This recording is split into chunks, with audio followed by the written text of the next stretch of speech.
Before we start, please pick up the pieces of paper under your chair. Good morning, class. Okay, you may now take your seat. Is there any absent today? Okay, very good. Now, I want you to arrange this picture and present it in front of the class. Before we start our new lesson, let's have first a short recap about our topic class meeting. So, what was our topic class meeting? Yes, Calvin. Okay, very good. What is pattern again? Yes, Kramek. Okay, it includes series that generally repeat itself. Yes, Trias, you have an idea? Okay, very good. It seems that everybody really understands the topic we discussed last meeting. So now, before we start our new topic, let's have first an activity. This activity somehow relates on our previous lesson and has a connection to our new lesson today. I will group you into two.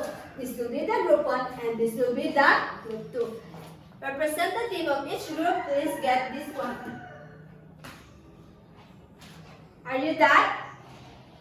Okay, so what have you observed on our activity? Yes, pangkalan. Very good. How do you come up with your answer? Yes, alamara. How about the group 2? How do you come up with your answer? Okay, very good. What mathematical operation did we use in our activity? Yes, aslapan. Okay, very good. Addition, subtraction, and division. So, any idea on what will be our topic for today? Yes, Abbas? Okay, very good. It's about sequence. Students, please read what is sequence.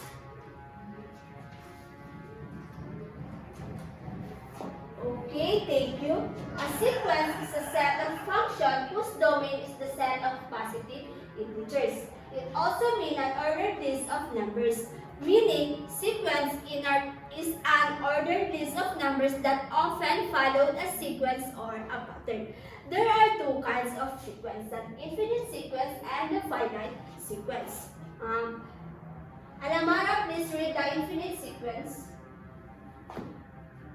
Thank you, Alamara. A sequence is infinite if its domain is the set of positive integers without the last term. This tree that shows that sequence goes on and on infinitely. Kung kaya, tinatawag siyang infinite sequence, walang hanggang sequence. Ang tatlong dots na ito ay tinatawag na very good ellipses. Alamara, again, please read what is finite sequence.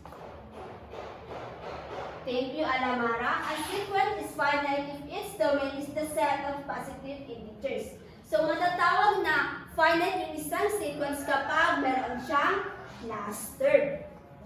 At ang mga number na nasa sequence ay tinatawag natin term.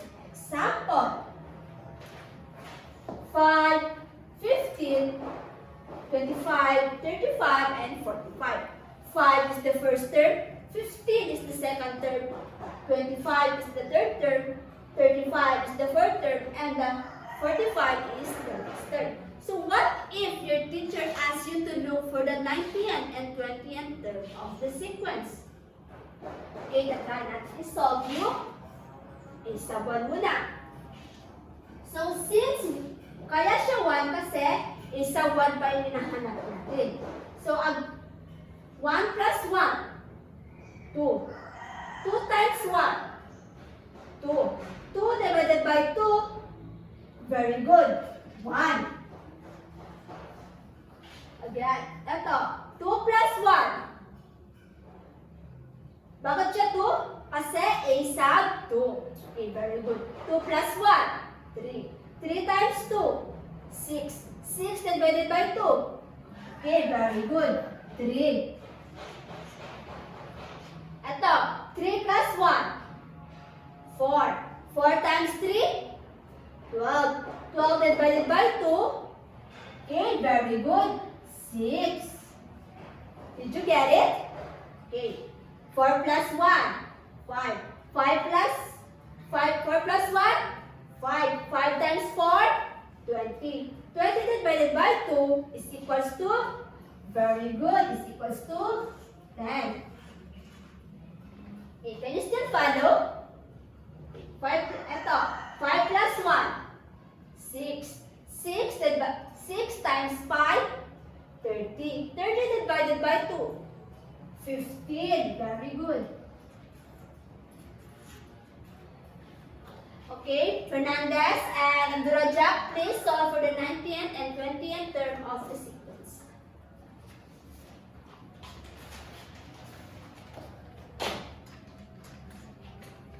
Thank you, Abdurajak and Fernandez. Now, let's try to do for let's have a second example. Find the first 5 terms whose general term is given by a sub n is equals to quantity n minus 3 raised to n. So, i-solve natin to.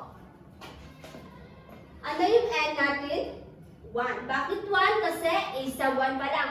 First term pa lang hinahanap natin. So, 1 minus 3. Negative 2. Negative 2 raised to 1. Very good. Negative 2. Ito. N minus 3 raised to n. So, ano yung hinahanap natin? A sub 2. Second term. So, ano yung n? 2. 2 minus 3. Negative 1. Negative 1 raised to 2. Negative 1 times negative 1. Positive 1. Very good. Can you still follow? Do you understand? Okay, Tabada, Diaz, and Kramer, look for the Tabada for the third term, Kramer for the fourth term, and Diaz for the last term, the fifth term.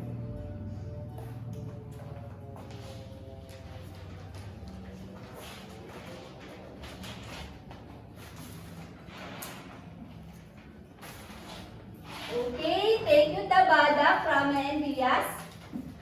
Now, let's have an example. Another example.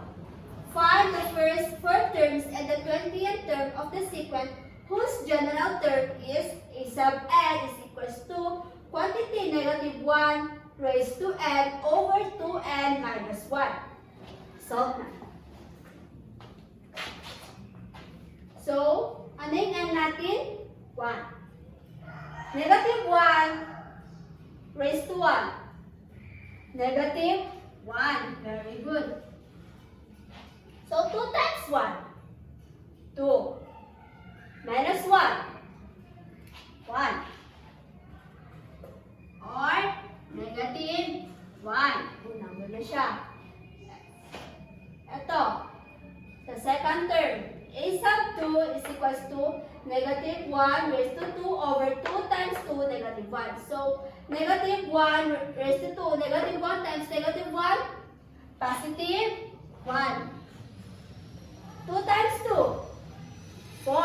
4 minus 1. Very good. 3. Do you understand? Okay, ito. Try natin. Negative sa third term na tayo. A sub 3 is equals to negative 1 raised to 3 over 2 times 3 minus 1. So, negative 1 times negative 1 times negative 1. Negative 1. Very good. So, 2 times 3. 6. 6 minus 5. And 6 minus 1. Very good. 5. Class, do you understand? Okay. Calvi and Slapal, please look for the 4th term and the 20th term.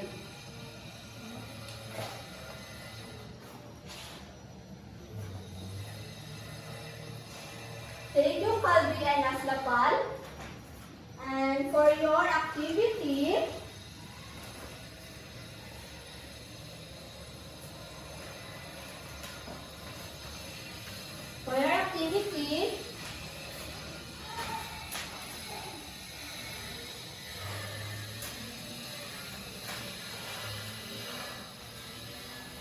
for each sequence, make a guess at the general term. answer this.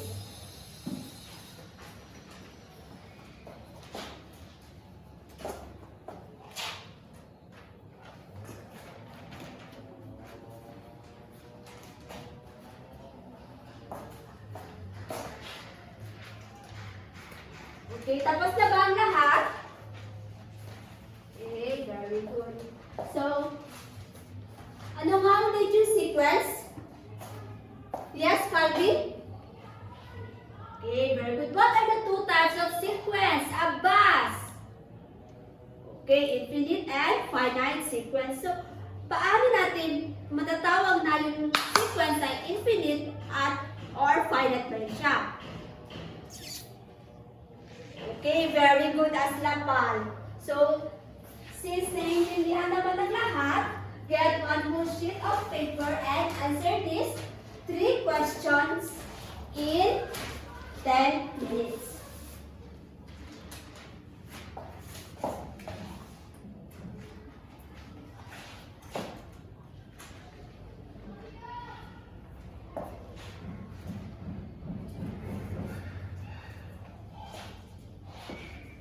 Are you done?